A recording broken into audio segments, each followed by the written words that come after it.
My name is Celso Teixeira. I'm a 3D modeler for the animation industry. Have been doing this for about 10 years now. But I've been experimenting with Quill quite a lot.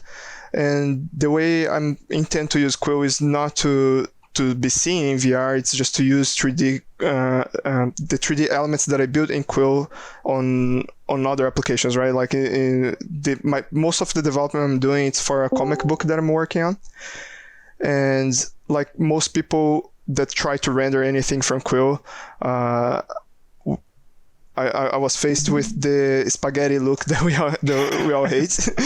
Nice. Yeah, and I think Joe or John Daniels had a Joe Daniels, yeah. Yeah, he posted something that he was able to eliminate the spaghetti look, and I was very curious about how he did, and he was supposed to come up with a tutorial, but I think he was waiting for the tools in Blender to get less complicated, a little bit better, in order for him to actually go ahead with the tutorial.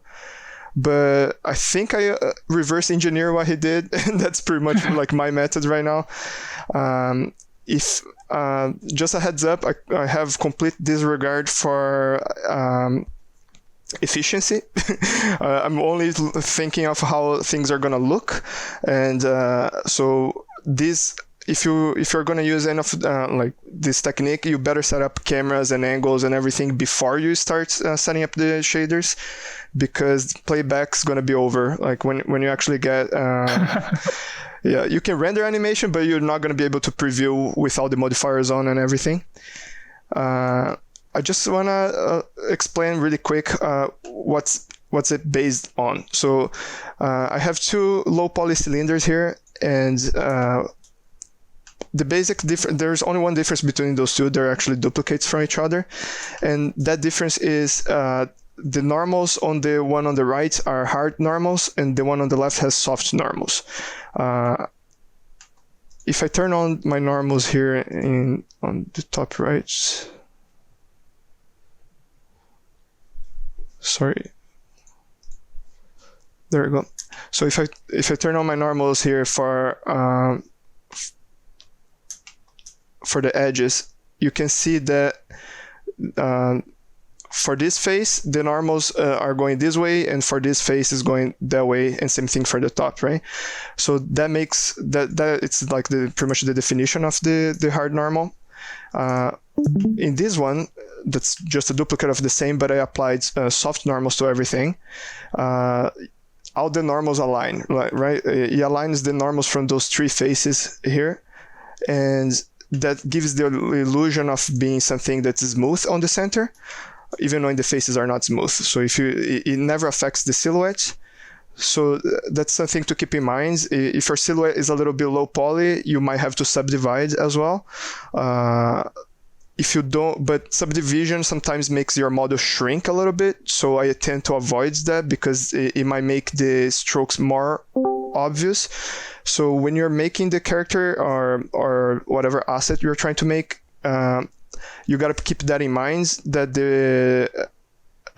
like maybe you make with the strokes a little bit bigger than what you intend. So if you apply a subdivision and the strokes shrink a little bit, then they still intersecting, because you want them to you want to avoid gaps, right? I have another quick example here. Not this one. Okay, so this is pretty much what we get from Quill, right? Like when we do, it comes with soft normals, but the normals are facing, like each cylinder is facing, has the normals going its own way. So the normals are soft, but they're all going inside and out, right? This is the same with hard normals, and then it's much worse, right? Like I have normals going everywhere, and that's why like this one, even from a distance, you can identify every face. In this one, you can identify every cylinder. And here next, I have applied my technique, where I'm using a second cylinder, so that's like a smooth cylinder here, and I'm projecting the normals from the tubes inside. I'm projecting the normals from this cylinder to the tubes inside. So and that's the result that I get. You can kind of still tell on the border, and if you look at the silhouette, it's not affected whatsoever. But from a distance, and depending on the lighting, you can get a much clearer result. Here on the right, it's another thing that I was actually exploring yesterday, but this is more like a way for me to show you what happens when you use the normal nodes on the materials, and I'm going to talk about that explain that better in a second. So I have the normals from this geometry are all pointing towards this other geometry. So this is another way that we have that we can fake this. But then you have to animate this box in order, like if your camera is moving a lot, you have to be smart to where to position, because it can break quite easily. It works really well for one angle, but if you start rotating, it kind of starts breaking really easily. Could you constrain it to the camera so it's always facing kind of? Would that work? I wonder, right? Because if the camera is always facing it correctly, that it should do the right thing, right? I'm not sure. Right? Yeah, you're onto something.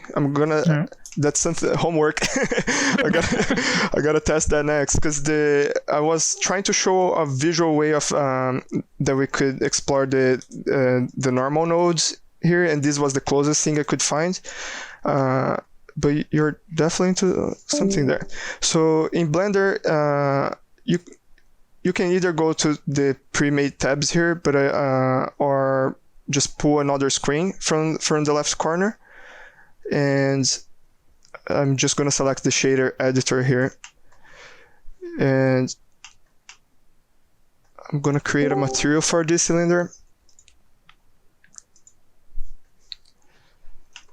And are these actual Quill strokes, line brush strokes, or is it just Blender geometry? This is just Blender geometry, because I think it's a little bit easier for us to understand when it's because like those are just cylinders with like very low poly cylinders, yeah.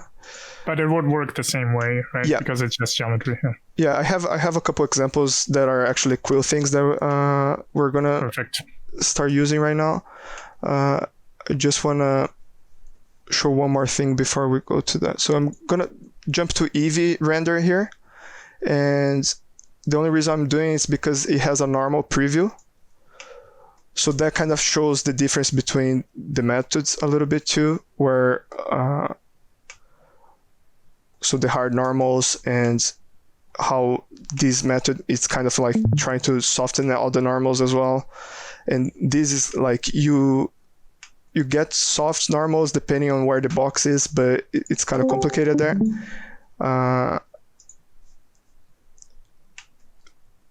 With this one, I'm just going to demonstrate really quick. So the normal node, on the shader editor, for you to get any nodes, just do Shift A, and I tend to just search for things instead of looking for it. So just type normal, and when I plug that in, you're going to see that it becomes a solid color. So this method is the more efficient way. You can still get shadows, but highlights are a little... You had light information, it shows pretty well, but if you have roughness or specular and like shiny models in general, it's not going to show the shyness. It's going to be pretty flat, because the normal, like when you change the direction here, you're going to see on the camera the difference when you have proper lights, but all it's doing, it's getting, like when you're rotating, it's getting the information. So all normals are pointing to the right here, and now like they're all pointing to the left. So it's an overall thing. It doesn't take in consideration the shape of the objects. So I've been using this more and more, this method, just because it's very efficient and very fast. So what did you plug the normals in? And the resolution on the Discord side is a little bit crappy. So normal to normal. Okay. Yeah, normal to normal. So and here you can just like modify where the normals are pointing at, kind of. And that is applied on the cylinder or on the individual? On the material. So you can have the same material applied on everything. Okay. Yeah. And let me just jump into our Blender example. So Quill example. So this is a character that I was working on last week. It's for my comic book. And when you bring something from Quill, this especially something like higher res, that's something that's almost like it's almost always what you're gonna get, right? Like you see all the individual strokes and doesn't look that good. One thing I like to do before I start building the materials, just to see if everything looks right, is to on the top right menu here, if you select the arrow down, you get some shading options for the viewport. So the color here is set to the material. I'm just going to change to vertex. So I'm going to get the vertex color from Quill by doing that. And over here, instead of studio lighting, I'm going to change to flat. And now I get pretty much what I see in Quill. So it's a quick way for you to see, and that way you can compare if what you're doing is actually worth the trouble, right? Because sometimes it's not. Sometimes you spend like hours trying to work on the shaders, and at the end of the day, the render straight from Quill looks a little bit better because it's more simplified. This is a super cool character, by the way. Oh, thank you. Yeah. So I'm going to do the same thing, just pulling this tab to the right here and go on my shader editor. Sorry. So there, a lot of times I get the wrong menu there, like object mode is right underneath. You got to go on the 3D view and change to shader editor. And I just press N to get rid of this little tab because I'm not going to use it. And same as I was showing you before, under the material tab, the material tab, I'm gonna add the material and click on new. So now I have a material there. In order for, I'm already gonna jump into Eevee. It's the render engine. So we can, and for me to visualize this better, I'm gonna need to add a light. So I'm just going to use a sunlight for now. And you can, like, the sunlight, the position doesn't really matter, it's just the rotation. So, but I like to actually constrain this to something that it's a little bit easier to target. So Shift A to create a new object, and I'm going to get an empty. And I'm going to constrain this light to the empty. So the constraint option is the third one from bottom up, and track 2. And here I'm going to get the empty. So now that light is always pointing at the character, even though the rotation is the only thing that matters, but I can it's easier for me to visualize where it's going to point at if I have it always pointing at the character, so I can move and get the rotation for free there. Okay, so I have some light information now. It's a little bit easier for me to see what I'm doing. In order for me to see the Quill colors, I need to add an attribute here. So search, attribute, and connect this to the color. And under color here, when I export the Alembic, it comes with the color's name RGBA because I don't split the alpha. So now I got the color there. And the spaghettis are pretty obvious, right? So I'm going to show you the simpler way first, because maybe that's all you need. And that's like a lot easier to deal with. So what I just showed with the cylinder, getting the normal nodes there and plug into the normal. So you're already getting some shadows, and it's a hybrid of what would you get in Quill with the light information that you have, right? Sometimes this is enough. Sometimes this is all you need. But and this is the more efficient way. But if you want to go the next step and apply materials or have some roughness information and have the volume popping up a little bit more, then it takes a few extra steps. So I'm gonna just. Is there a way to up the shadow samples, or is it? Yeah, let's do that. Okay. It's pretty bad right now. So I have to do kind of multiple things in order to get better shadows. First, I'm selecting the light itself. And on the shadow properties here, contact shadows is always good to have on. So increases the amount of shadows that I'm getting there. I don't change much else here, but on the overall render settings here, under shadows, there's the option for high bit rate, so that increases a little bit the resolution, and also increasing the values here are just like double what was there.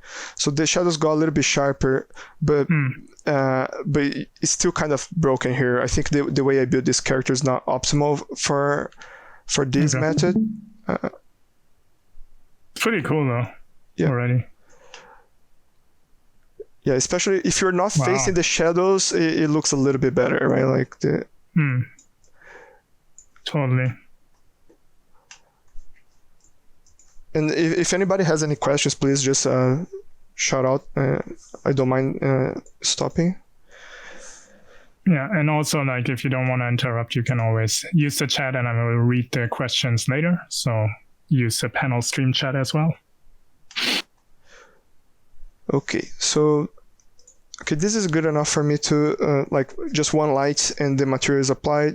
So where the magic happens for the projection thing is I'm going to duplicate the character by Shift D. If you move your mouse, the duplicate's going to move. So you just right click, it snaps back to where it's supposed to be. And before I do anything else, I like to press M. M is a shortcut to move this to a new collection. And I'm going to name this collection Projection.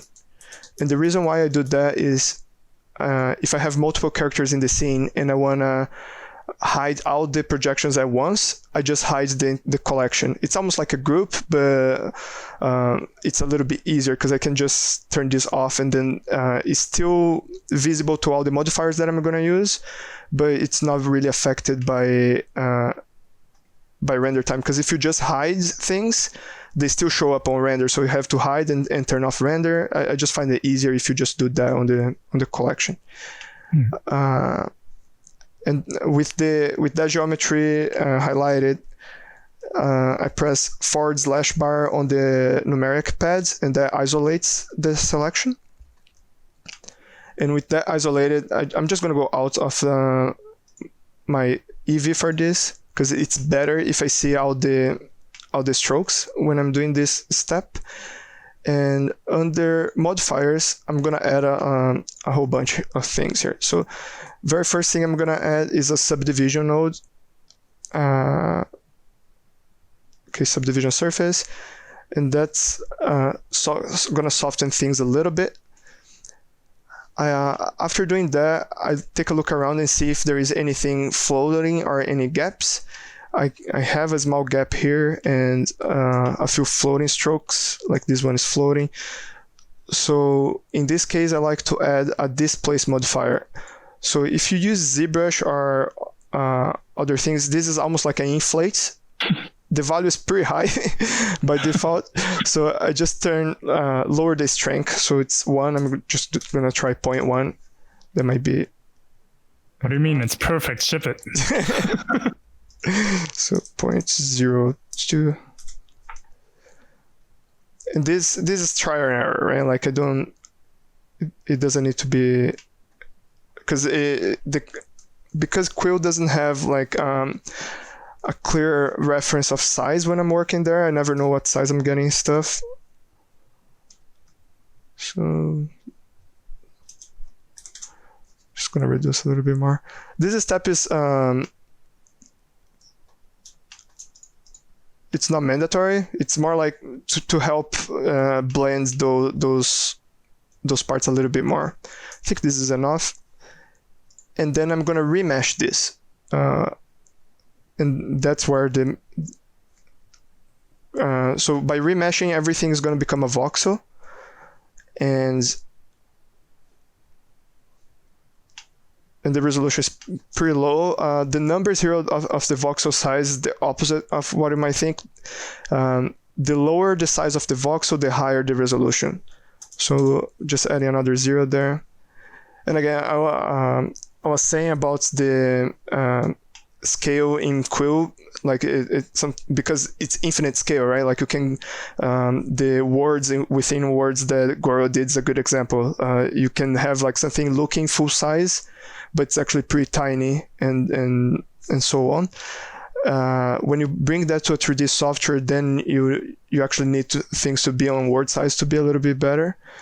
I still have to figure out. I think for my project, I might just export like a 2-meter cube and bring that to Quill and use that as a size reference.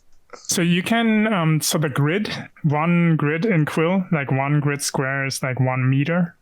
And then if you bring it to Maya, I think you have to make it times 100 or something, because Maya is in centimeters, I think. But that's a reference you can use. Like one grid square is a meter, equals a meter. Oh, that's good. That's good to know. Yeah. Keep that in mind. So all I did here is turn on smooth shading, and the spaghettis are almost gone. The model is not the cleanest, like you can see a lot of little bumps. So I just apply another subdivision, and it's already getting a little heavy on the scene.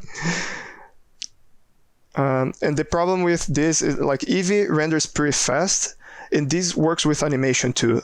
But the problem is it's gonna load all those modifiers I'm adding. It's gonna have to recalculate for every single frame. So when you move the timeline, every time you move in the timeline, it would do this. Okay. Yeah. So the render takes a much longer time, just because every frame it takes like 1 minute just to understand the new geometry, and then it renders, and the render itself is pretty fast. So okay, this is good enough for what I need, and I don't need this anymore. So I'm just gonna turn off this collection and exit the isolate selection mode.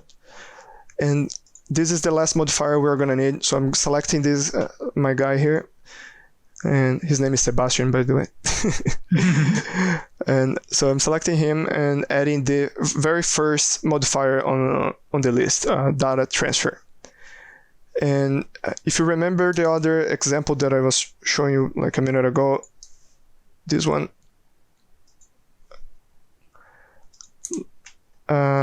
So those normals that I'm looking at, the ones that get split, they are the face corner normals, right? Like they see it at every vertex, but you see that they are different between those two faces because it's representing the face corner.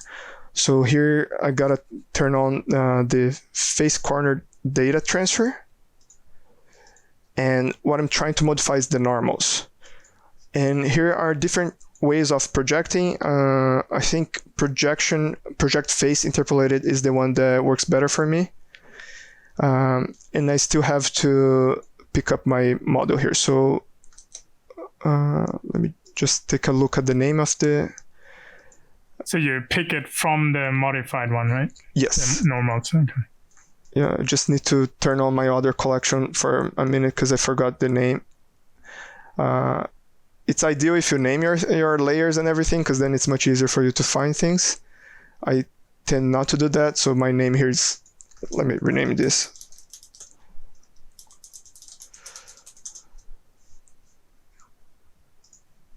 Okay, so back to that modifier. So on the source here, it's going to be Seba projection.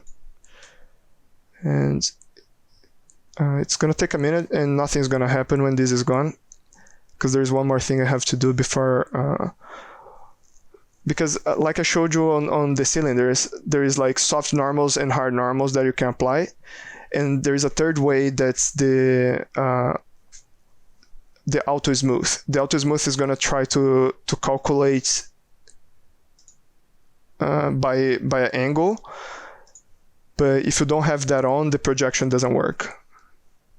So there we go. So now, like you can see some of the defects that I got from the other mesh, but that's already like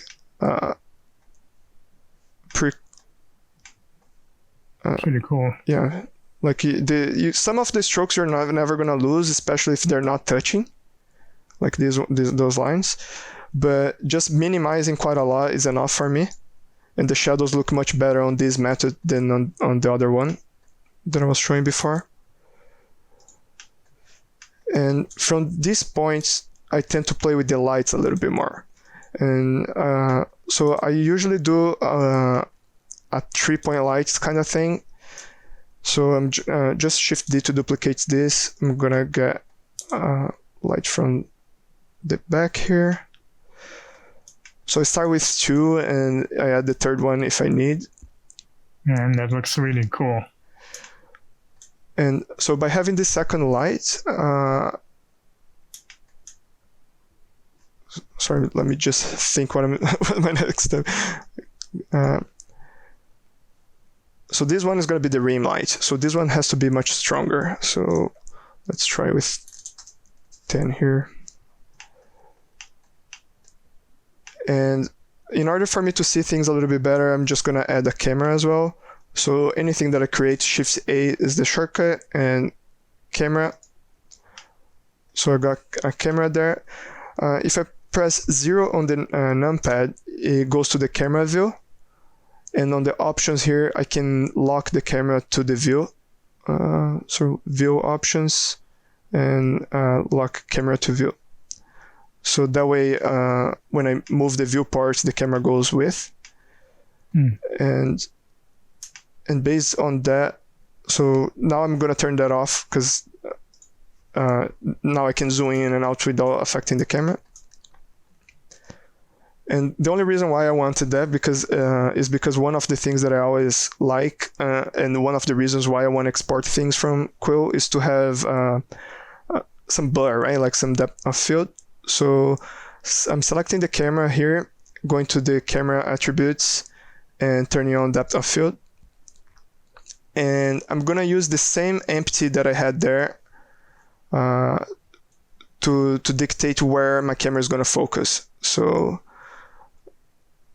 the one's controlling the light already is also going to control the depth of field now. So on the options here, sorry, don't need that.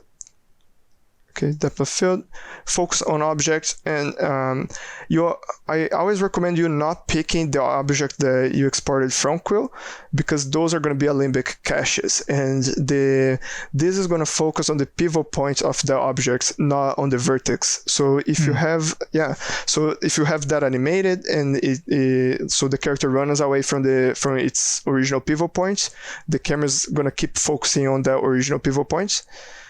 And so I just create an empty here to make my life a little bit easier. And I think that's the only empty I have. Let's see. And now I can, so my f-stop here is 2.8. That's not very accurate depending on the scale of your file. So let's do 0.28 because I think that's more like what a 2.8 camera would be, lens. I'm gonna go to 14, so 1.4 is like the golden standard for bokeh, right? The new Blender now has some new options for depth of field that makes it look a little bit better, so I'm gonna turn that on as well. So this is Eevee now, right? Yes. Yeah. So on the render settings here, I'm just looking for depth of field. There we go. So there is a question about the locator you created to control the depth of field.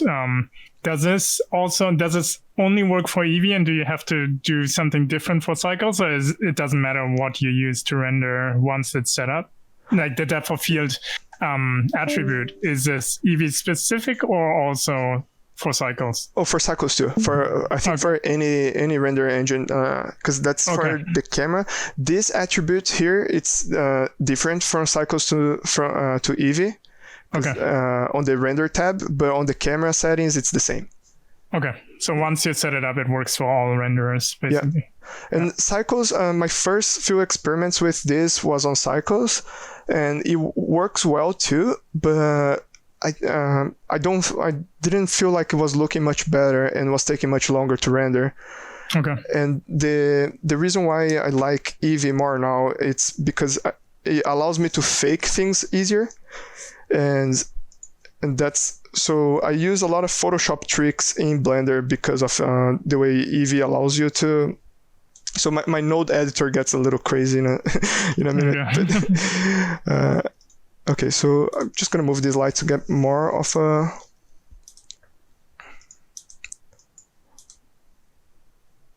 More information there on the side. Actually, from this side, it's looking a little bit better, I think, as a rim effect. It's nice. And then with this there, I like to turn on bloom, just for that extra glow.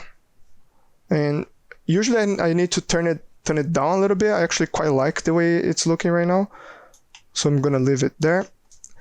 And from this point, I start playing with the material a little bit more. One thing I like to do is add Subsurface, because Subsurface tones it down a little bit more, the strokes. So I'm gonna create a curve, RGB curve here, and connect this color to the curve and the curve to my subsurface color. Right now it didn't do anything. I'm just gonna increase my subsurface a little bit. You see it's getting a little bit more pinkish. On the subsurface radius here, it looks like those values are R, G, and B, right? So red, green, and blue, and that's why it's getting a little tint of red, because subsurface is usually used for skin and tends to warm up the skin a little bit. Because I'm not going realistic with this, I just like to set everything to 1 here. So I'm controlling with my color what color it's going to be there. I'm not letting Blender decide that for me. And so I like to lower this curve just a little bit on the C. So C is like the combination. So the subsurface is a little bit darker, and then I go on red, on the red channel, and lift this a little bit so it's a little bit more red. So I pretty much doing what Blender was already doing, but now I have control of it, right? Like I'm not letting Blender decide for me. And so you made everything white first and just controlling the channels separately through the levels, through the curves adjustment, right? Yeah. Okay. So on the white one is a combination, right? So and then on red, it's everything. And if you want to preview what you're doing, there is a add-on that comes with Blender that's called Node Wrangler. So you can turn that on the preferences here. And if you do Control Shift and click on any node, that's going to be the preview there. So this is what my color looks like after it's edited by the curve. So by seeing how the subsurface looks like, I can actually push a little further and a little bit darker. And now if I Control Shift click back on the material, now I see the effect that's taking, and I can increase a little bit more control the density here, right? I don't go I don't go that crazy with the red, because I like to increase this quite a lot, because you see the shadows, they look smoother with this, right? So like the more waxy you get there, the better your shadows are gonna look too. Not better, but softer. So I tend to use this very high, and my red doesn't need to be that intense. And you can have another node of this to control your primary color. I tend to export things from Quill using the gamma option, not the linear, because even though Blender loves linear textures and things like that, like it has no problem with that, with vertex color it gets tricky. So it saves me having to add a bunch of other nodes here just to counter the linear color. So that's just how Blender handles vertex color, right? Yeah. Because in Maya, I use linear and it seems fine. So No, it's probably different from renderer to renderer, I guess. When I bring from, it looks much darker if I bring vertex color as linear. So Right. it took me a while to figure that out. I was like adding curve nodes in here. You know how back in the day we used to do like 2.2 in Photoshop on the gamma to fix linear textures kind of thing? Oh, yeah. So I was kind of doing the same, but inside Blender here. I see. So But if you go gamma, you don't have to do that. yeah, gamma is out of the box, it works. Perfect. So the roughness and specular are the two things that are going to control how shiny your object is. So the more rough, the less shiny. And specular, it's the opposite. The higher the specular, the more shiny it gets. So I like to, like realistic objects here, you don't mess with the specular, only with the roughness. But this is not realistic, so I'm just going to drop the specular and increase the roughness a little bit. And this is already looking a little bit more comic book-like, right? Like, and it's close to the look that I'm looking for. And anyways, because I add all those things on the viewport, if you don't want to see that, you want to see like a pure render, you can turn on turn off the overlays here. So that way it's less distracting. So I'm going to select my light again, my second light, and I'm going to change the color. So my rim light's a little bit more warm. So slightly shift to yellow, orangey here, just to get like more the sunlight feel. And I think I can increase this a little bit more. So try 20. Yeah, I quite like that. And now, so I made a tutorial before, and I think that's where how far I got with that tutorial. Like just actually the material side I didn't explain that much. I pretty much only talk about the normal transfer thing. But I want to take this a step further now. If I duplicate everything, so let me get this entire thing and duplicate. So Shift D to duplicate. And actually, yeah, so I'm gonna do that twice. And on this lower, on this top one, I don't need the color. So I'm gonna Control Shift and click on this in order for this to, for me to preview just this material. And I'm gonna just push things to the limit a little bit here. So I wanna do the opposite of what I just did with the other material. I'm gonna set specular all the way and roughness all the way down, so it's super shiny. Actually, I think I need a little bit of the roughness back too, because it got too shiny there. And I'm gonna apply this. There is a node called shader to RGB. So this is gonna convert this into color information only.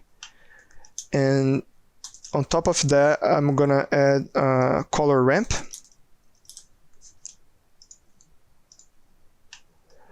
So it didn't change anything, but now if I drag those values, I'm getting like super dark shadows or super bright highlights.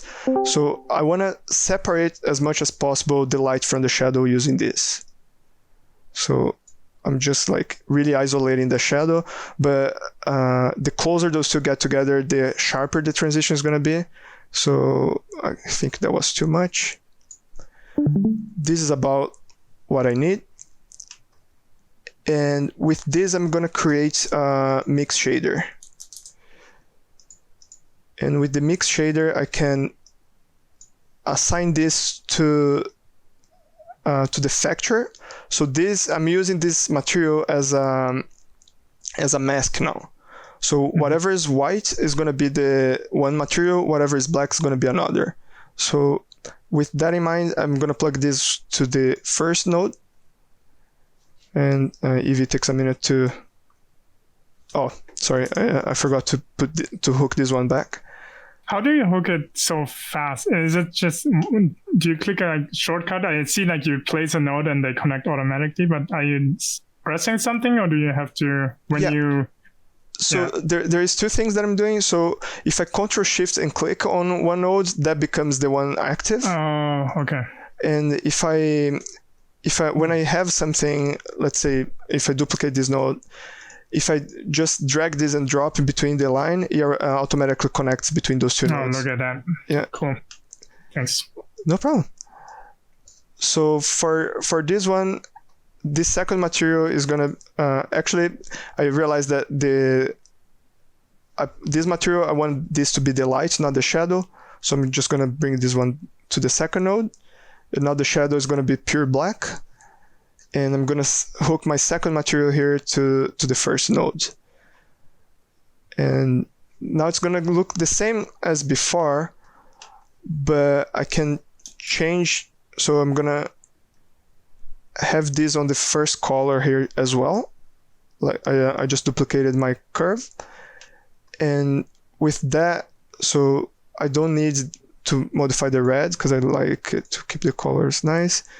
But on the curve here, on the curve for the combined, I can darken the colors for the shadow side, so I can control my shadows a little bit better.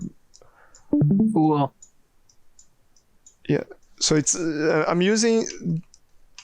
Yeah, just recapping, I'm using this shader as a mask. Whatever is black is the second material. And that way, so you can be really precise with the colors that you want, right? Like you can, and Blender has like almost all the nodes that Photoshop has. So you can add like levels or curves or hue and saturation. So you can be very precise if you want and on adjusting the color you have for the shadow and for the light and even for the rim light. So if I do this entire process again, and so I already have a ramp there, so I'm just going to duplicate actually this one. And actually, let me save this because when you start to play with this, it's very easy for you to crash Blender. So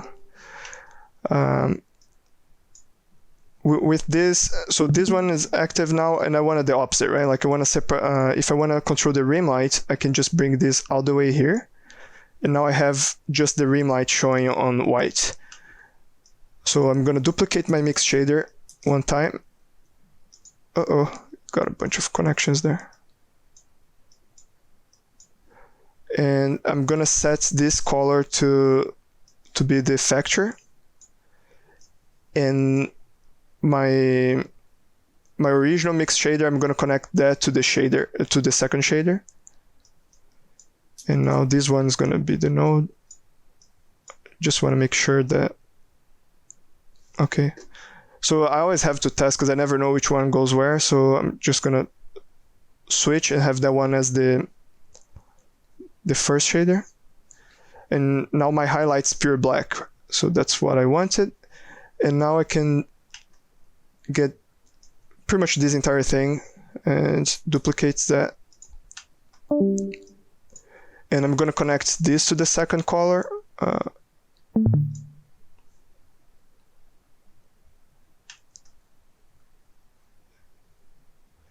So it looks the same as before, but again, I can push this all the way, like the opposite way, and have the highlights. Actually, the color is not going to affect that much, so I can even remove this. What's going to affect more, it's the specular and the roughness for the rim light.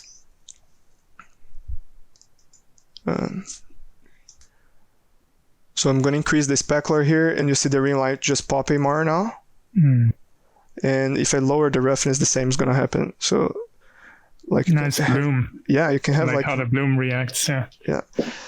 And then you get the so the bloom and in combination with depth of field, and this is like pretty much what I was looking for to get. Can you make the shadow side a little bit more blue? Yes, that's the color side of me. Sorry. No, that's definitely. I should have named things so I know where the shadow is, but it's here. Yeah. So again, go to the blue channel and lift the blues a little bit. Yeah, the first time you adjust, it takes a minute but then you can adjust like real time. Yeah. Oh yeah, there we go. Yeah. And even like I'm grabbing from the center there, but I can get from the shadow side, from the dark parts. So adding more blue to the darker areas. Yeah. And even do the same on the light side, right? Like add more warmth and on the other side to get more contrast.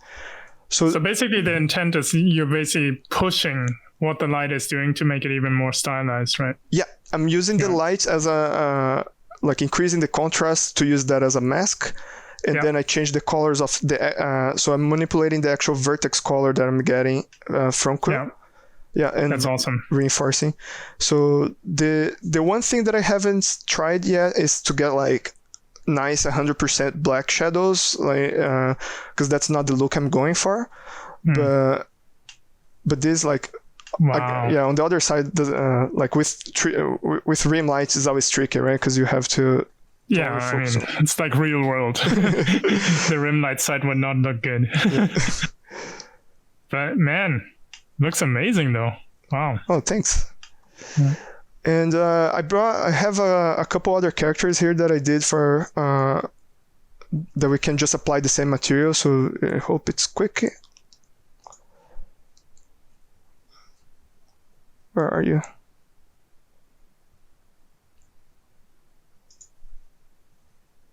Oh, sorry.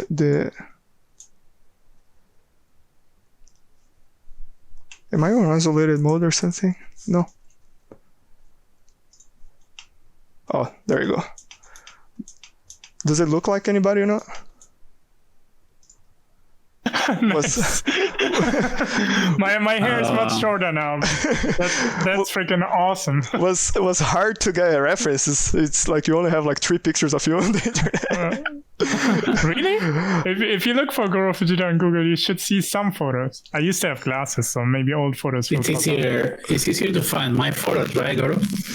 Yeah, you know, I have my tricks. I snuck into your home, actually. Like, I tried, Daniel. I tried. That's amazing. Hang on a second. Well, it's pretty hard to find a picture of Daniel. God damn it. For my comic book, I'm trying to have... like for every issue, I'm trying to have somebody that I admire as a guest kind of thing, and like I'm using Quill because of the two of you, pretty much. So that's a little homage to you. I look like I am Goro's grandpa. Well, I aged you a little bit because I wanted to have like the and also I think I added a few pounds to it, but it's just for comic. All right. Comic purpose. This is amazing.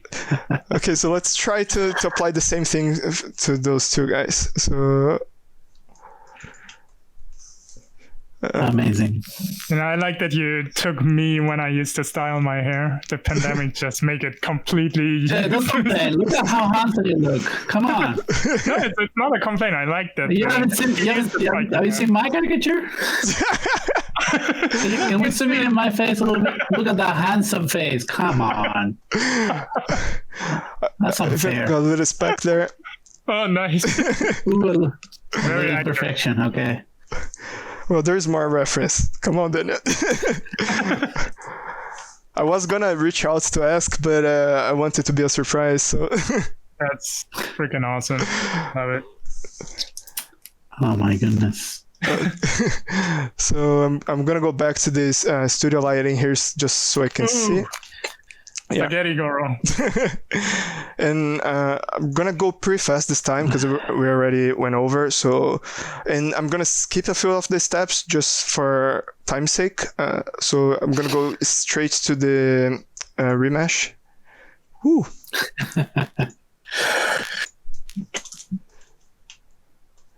and smooth. So that looks like the ZBrush model. And you can tell already the hair is going to suffer a little bit, like thin points is going to suffer always using this.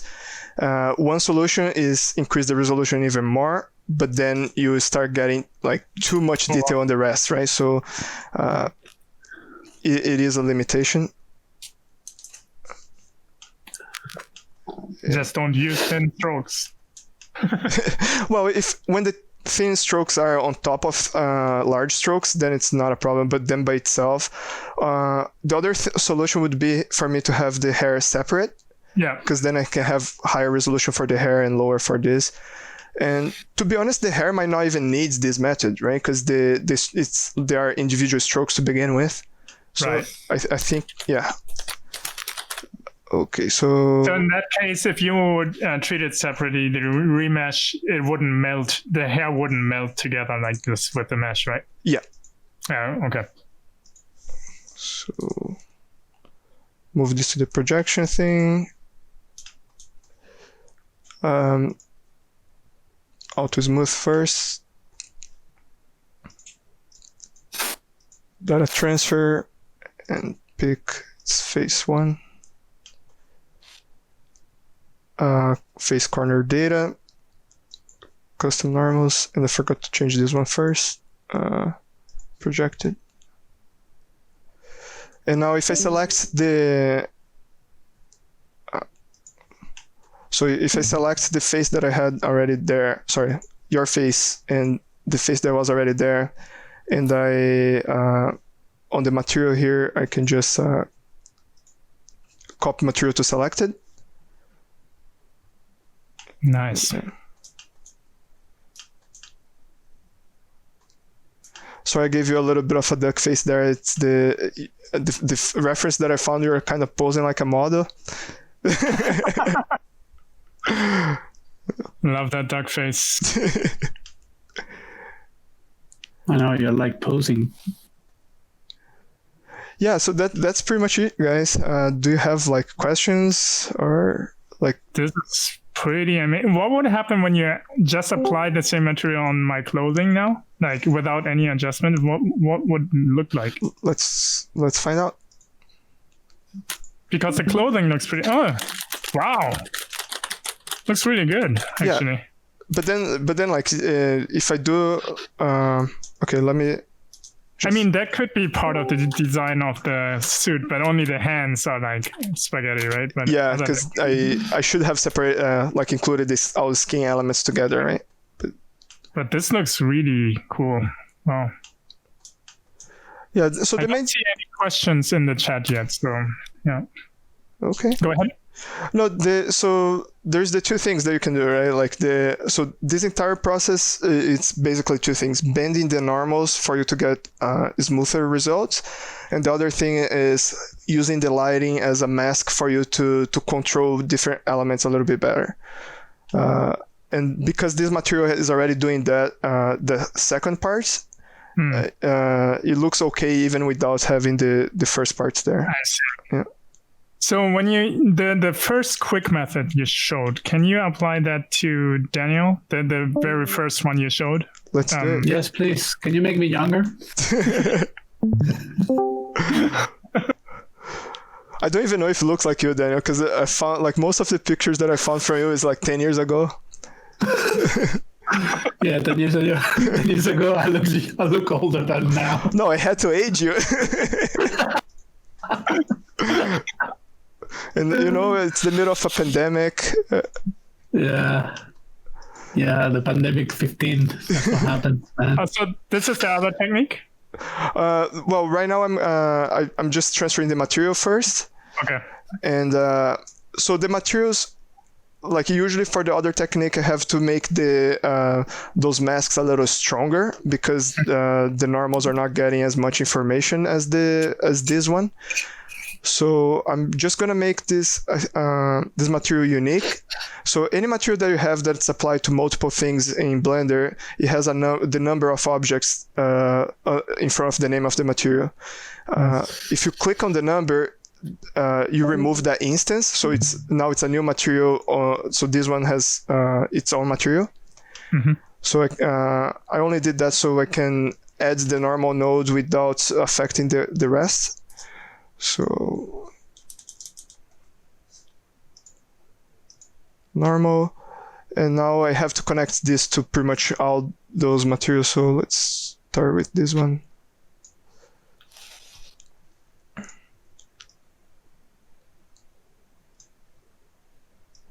It's gonna take a minute to catch for Blender to catch up there, because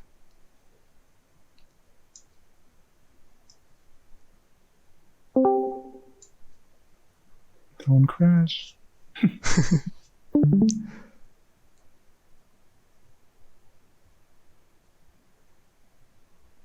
Quick question. there we go. Oh wow, that's pretty cool in itself. Yeah, it's Who had a question? Yeah, me. So you're using the node system with the shaders in Blender. Could you also, with the mask idea that you're using, use like totally different materials or glass to mix it up to make something really weird like that? Is that how much freedom you have with this? Yes, you can.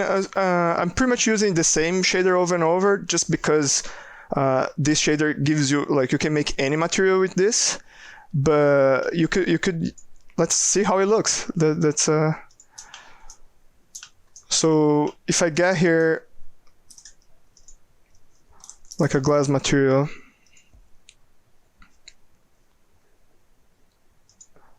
that's gonna be so odd. And I'm gonna add this glass to the highlight only.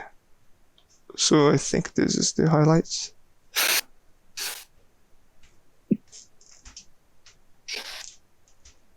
Dun dun dun. There we go. Oh boy. Yeah.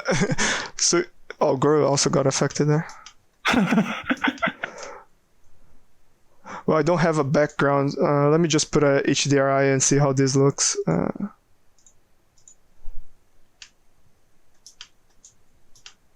Like a predator. Cyborg Goro. Wow, Goro, sneaky. It's my cosmetic surgery. Now you know what's underneath my skin. Ah, Ooh, that looks crazy. Actually, if you go Look to at the that. other side. Yeah, that. oh yeah. Cloaking device. Oh, you're giving me some ideas here. Yeah, so far. Daniel turned really bright. But to be honest, I tend not to use HDRI for this kind of thing, because the look I'm going for, it's not very realistic to begin with. So You want the comic book two-tone type of thing, right? yeah, Just, yeah. So for Daniel's version right now, like you see like a little bit, are those the limitations where you see a little bit of the structure underneath, or can you smoothen that out easily as well? Like on the cheek, for example, he has a lot of these, still a lot of these segmentations. Is that something? yeah. So it is a little bit of the limitation. I think if I smooth this one time, it maybe fixes a little bit. Let's try that. Yeah, it's thinking. So it got a little better with one level of subdivision. Yeah. And you can always like control which side the normals are facing here, and That looked cool. Just the highlight when you went dark on the face. Yeah, like that. Yeah, pretty flat. Yeah, this looks really good. Wow. and if you do this and you let's see here on so you can go and use the other things to your advantage, right? So the problem with this method with the normal thing is you lose all the specular information pretty much. So yeah, so the light is affecting here, but you're not getting the reflection. That's why on the other guys the rim light is much stronger. Yeah. So you can use this as a way to.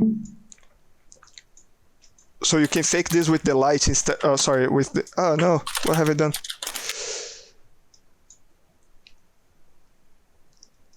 Yeah, so you can apply the curve to the color again on this, and then you brighten the color instead of brightening the reflection with this one. So Right. no reds.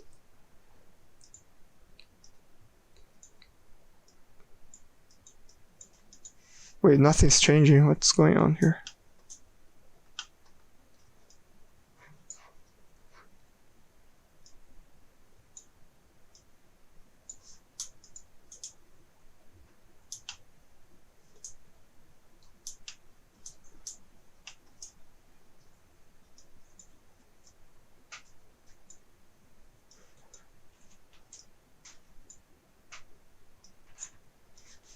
Oh, Oh, that's exactly like me now.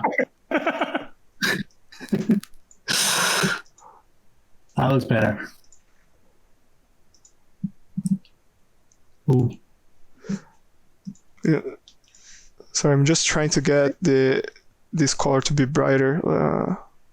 it's pretty cool though. I mean, I like this look as well. It's different, right? It's a different style. So Yeah, and sometimes I choose to go that way, like with the more simplistic approach, just because it saves so much time in comparison to. yeah. Yeah. And when you, for example, the guy on the right, Sebastian, when you render him, like, I mean, in Eevee it renders real time, but once you have an animation or something, obviously each frame has to compute. But Yeah. how long would it render to render 1 second, like let's say 24 frames or something? Is it like pretty fast, or does it take as long as it computes for each frame? It takes as long as it computes. So, But it's still pretty fast then, right? It's yeah, it gets close to let's say Arnold would do. okay. Yeah, so you're kind of losing the benefit of using real-time engine. Yeah. Because it's far from real time when you combine this bunch of things. But usually I just render things and go to bed. I press render and go to bed. Yeah, at least the editing is real time, which is different from what I do with Redshift and Yeah, Octane. It is kind of real time, but you always have to wait a little bit for the point cloud to get more detail. But here, it feels like you're already seeing the final product, just not in movement, right? Mm-hmm. Yeah. And I have rendered a scene of yours here. I'm just looking for it. Just 1 second. Video exports.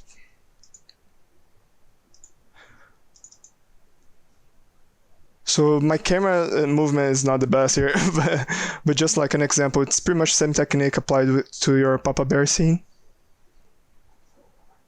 That's cool. And on the Papa Bear himself, it got a little weird there because this stroke is very large in comparison. But for the cubs, I actually quite like. And I did one render that I showed you before where. So this is with the normal nodes, not the normal transfer. So you see a little bit more of the strokes, but it's much faster, like both to render and to play with it, right? So That's so cool. the other thing that I forgot to mention is for this approach, for the normal node approach, that's how far it's easier but more limiting. For the normal transfer approach, like this harder one, another benefit is you can actually use real textures. So I think there was another stream in Blender that covered more or less how to apply like more paint-related look to some of those things, and I did a test with Johnny Belmont. So this is Johnny Belmont animation, and it's the normal transfer mode with a clay shader. So it's just like applied a clay normal map and a clay roughness map, and using the color as a texture. This looks so good. It looks really good.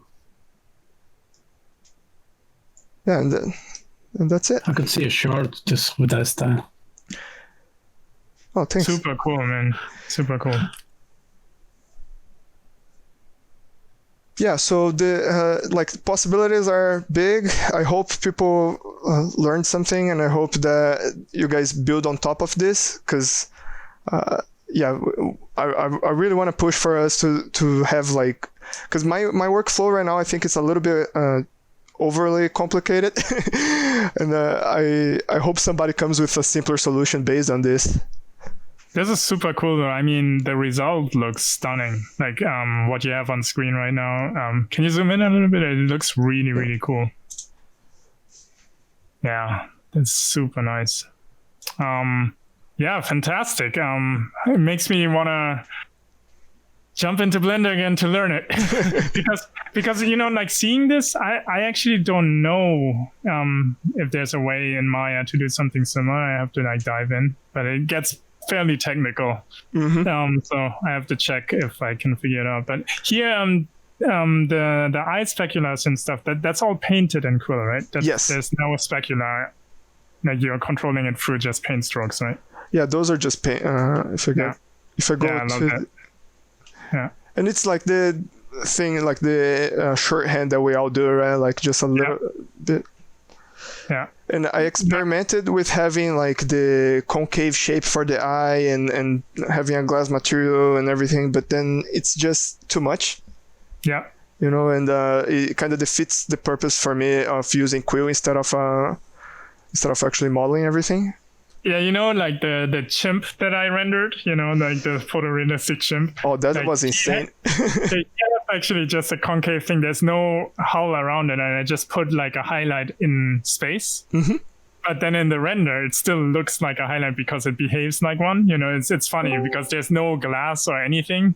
It's just a dot in space, but just with vertex color, and it just works. It's fascinating. Yeah, I started doing that with ZBrush sculpts too, just for myself, because it's not gonna go through to the client, right? It's right. But sometimes I do. I send like work in progress to the clients before we get to actually transferring things to Maya and everything. And I had clients asking for that look, like when because even knowing the when it goes through surfacing everything, it has a way more photorealistic thing.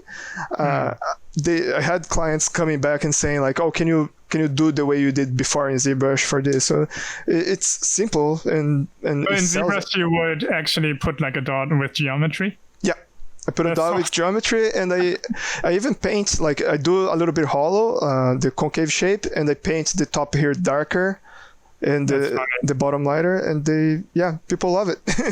That's awesome. Cool. Yeah, on close-ups it kind of doesn't look as good on close-ups because you see more of the separate strokes.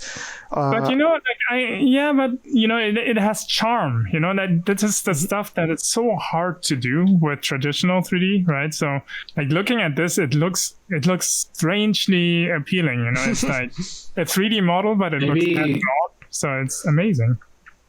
Maybe it could be cool if the eye and the pupil and the brightness, the specular, maybe it could be cool if that doesn't have the same material properties as the rest of the skin. So it has more self illumination, like incandescence. How do you say? Yeah. Yeah. I think that would be cool. So you can actually combine the shading that you painted in Quill combined with the shading that you get here.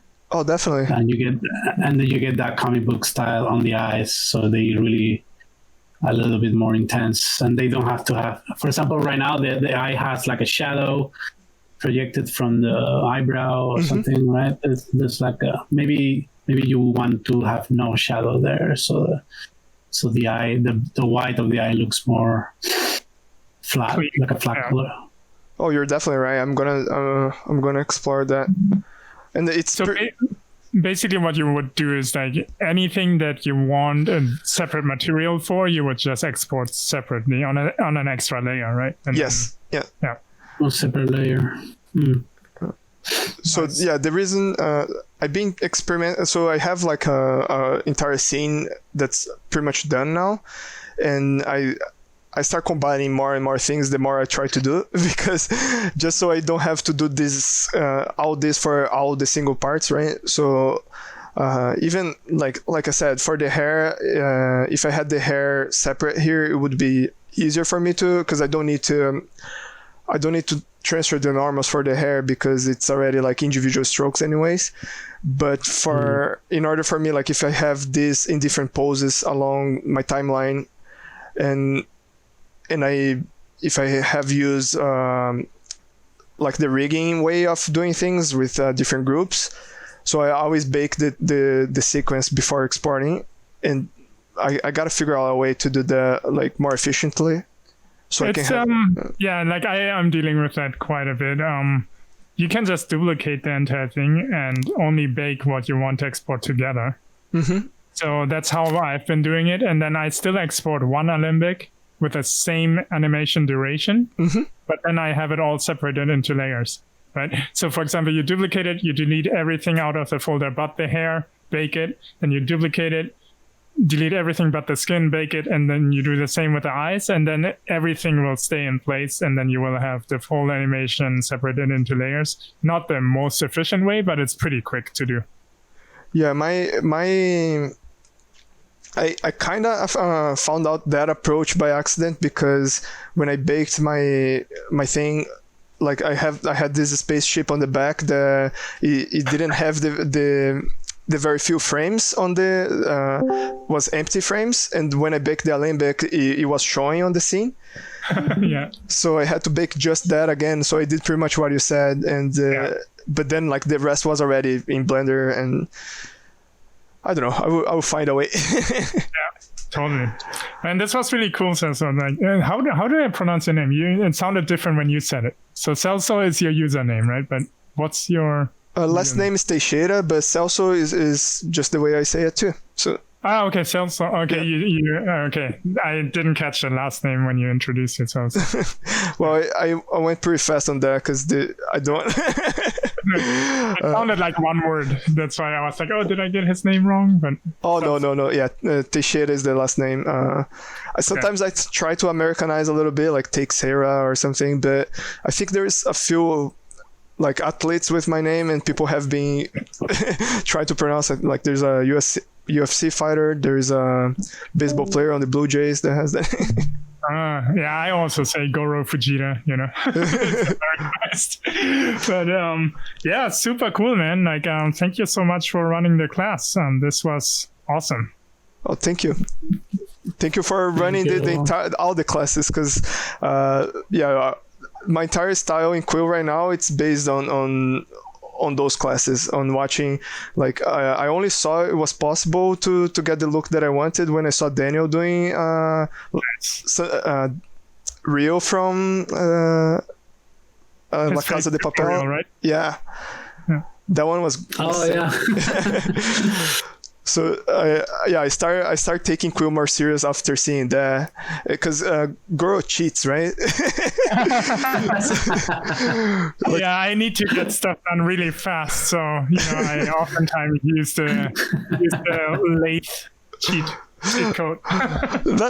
Not that. It's just like when there is only one person getting the kind of result you like, it seems like it's not achievable. But then when you see other people catching up and having their own touches, because I think because you pioneered the tool, right? Like you start dragging attention to it way more on the beginning, and but I also love like seeing like all the different approaches. But also David Hernandez has his own way to work in Blender. Now we learn from you how you work with it. And Daniel has his own way to work in Quill and stuff. It's really fascinating what everybody's doing. So yeah, those classes have been like I keep waiting for the upload, because usually I'm not available to watch when it's live. Yeah. And sometimes it takes a while. Like, what's going on? Well, now you're also an instructor. Thank you so much. This is great. I know. Thank you for joining this group of like sharing your knowledge and kind of being exposed, because it's not easy to just come here and kind of show and talk and work at the same time. It's really challenging. So thank you for doing that and showing us your techniques. Well, thank you guys. It's awesome. Cool. And thanks for the caricature. Oh, sorry for the caricature. That was a great. You have to send you have to put a picture on it on the Discord channel. I will. Okay, when once you get a nice render, you just put it in the in there so we can see it. I have the two of you being in like piloting a spaceship and that's invaded by space pirates. So yeah, you don't survive for long, but I needed. Oh no. You needed some disposable characters, so you chose Goro and me. Amazing. Awesome. All right. Thank you so much. Cool. Okay, talk to us guys soon. Bye.